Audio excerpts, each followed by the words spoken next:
எத்தனை நாள் இப்படி நான் எங்கிறது? பொட்டு வச்சு பூ முடிக்கும் நாள் இருக்கு. புது வளையல அரைச்சு தொண்டையில தான் நினைச்சு மாமன் கிட்ட பேச போற மணிக்கணக்க.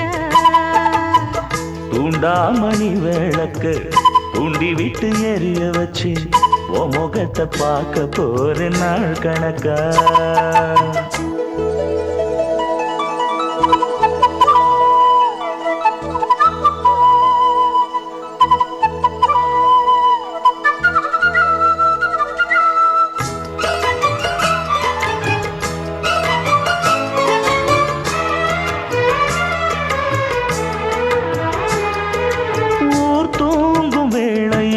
நான் தூங்க போனதில்லை ஒன்னாலதான் கண்ணே ஒன்னாலதான்.